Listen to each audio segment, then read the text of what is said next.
Okay, so I just got the new Skyzone SKY03O goggles in. These are the ones with the OLED screens, and flew about 10 packs on these so far, and we'll just give you my initial impressions on these. They're currently on promotion sale until the 25th, so I wanted to at least let you guys know that that's what is going on right now. I know it's on pre-order. You can't actually, it's not actually shipping until after the 25th. I think that's why they have it on promo price now for $430. I'm not sure what the price is going to be after that, or if there's going to be coupon codes or not. Probably, but yeah, I just want to let you know that's what the price is now on promotion.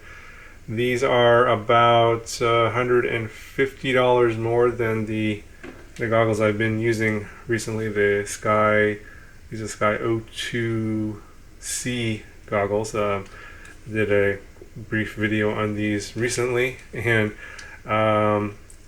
yeah, let me just explain what the differences are between these two goggles. So this is sort of like their budget goggle. It's a very good goggle. I've been using it for about 3 months now, and this is sort of their high-end HDO competitor goggle with the OLED screens. It's about $150 difference between the two.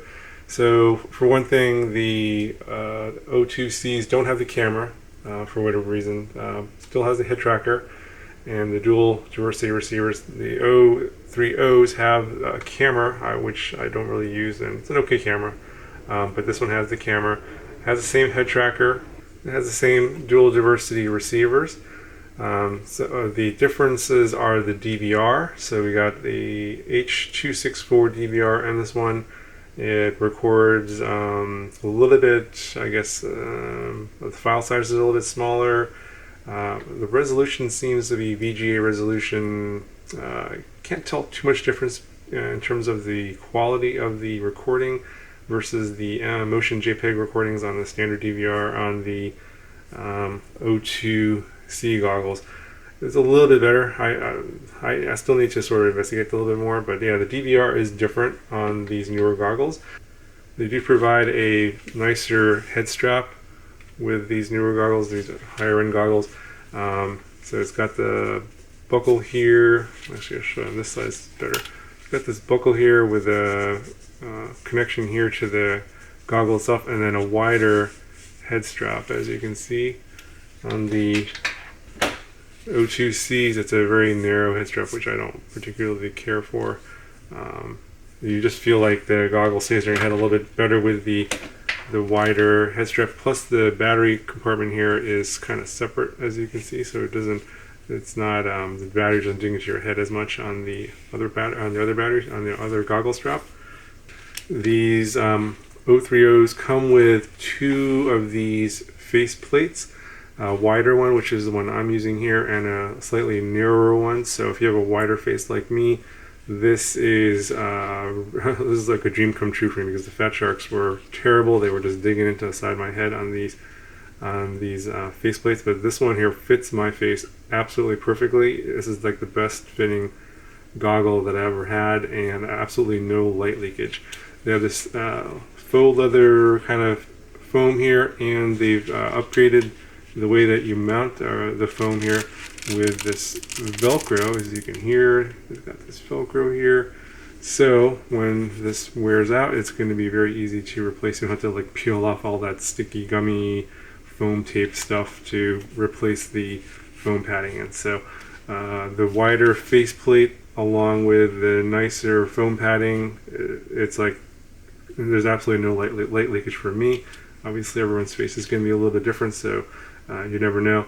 But yeah, so I do like the fact that this one, you pay a little bit more, obviously $150 more, but you get two different faceplate options, so it's going to probably fit more people better. They moved the power jack to the bottom here instead of on the side on the O2Cs, but the same things apply. 2 to 6S voltage, same barrel plug, nothing different there. You've got all the same buttons, all the same functionality as on the previous Skyzone goggles, so there's no difference there.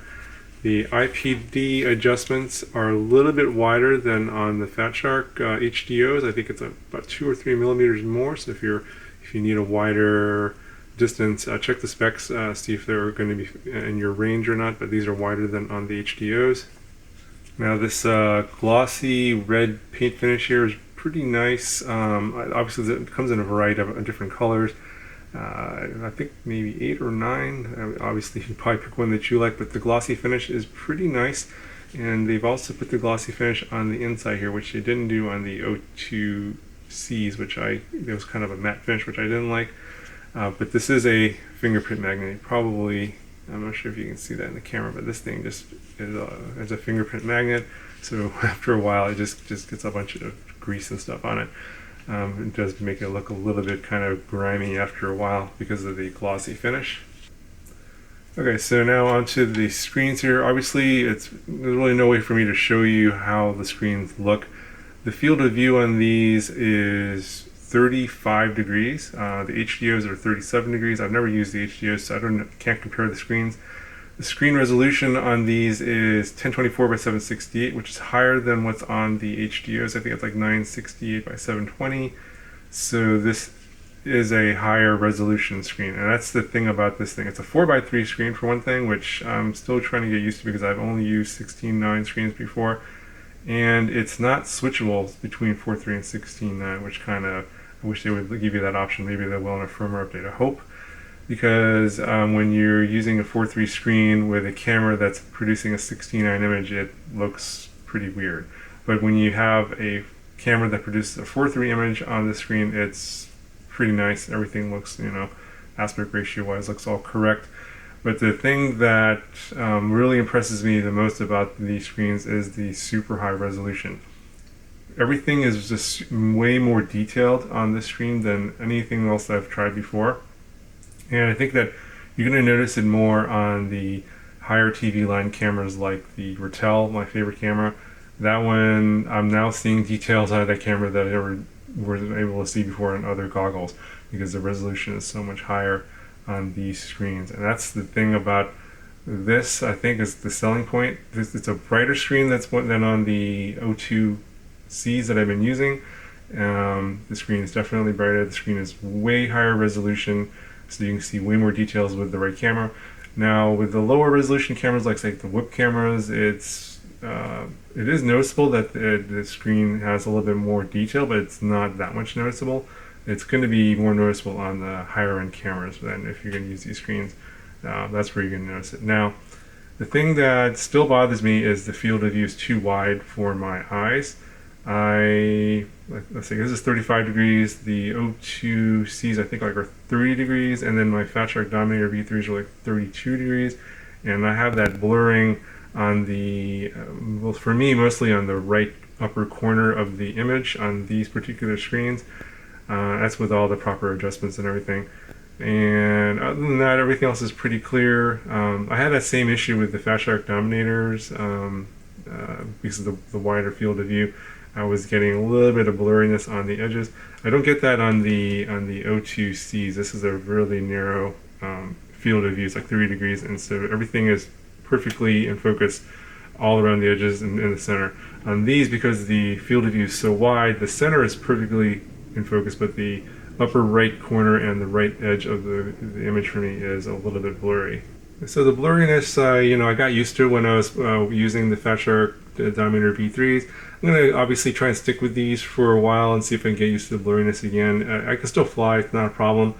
I'm kind of debating whether I should go back to the narrower field of view because everything's in focus for me versus the much larger field of view and more higher resolution screen on these. That I don't know yet. I mean, I'm very impressed by the high resolution image. I'm not sure if that's going to help me fly any better or not. That's debatable. I'm gonna basically use these for a few months and see if I'm going to keep them or not. But I do like the higher resolution image for sure. It's the fact that you can see more will help in situations where there's scraggle, for example. That's going to be definitely a case if you fly around a lot of trees or anything like that. The details are going to come out more if you have the right camera with this screen. And I think that's the bottom line with this particular goggle. It's, if you're familiar with the Skyzone goggles, it's got all the same sort of stuff as the rest of the Skyzone goggles. It's got the upgraded DVR. We'll see if that's any better or not. Obviously, I'll post more stuff later, probably stuff on my Instagram on some DVR recordings.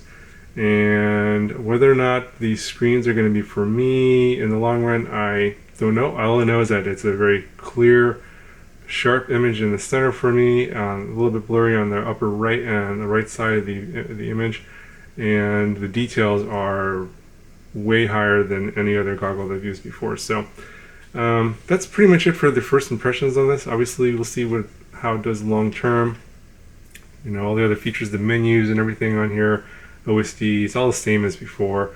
So I'll probably cover that later after I've used these for a while, if anyone cares about those kind of things. But you know, I think what people are going to care about is whether or not these screens are going to be for you, and that I don't know for sure.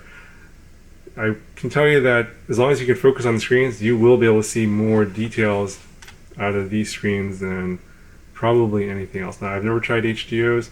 These have a higher resolution than HDOs, and maybe, I don't know if you'll be able to tell that much of a difference between these and HDOs.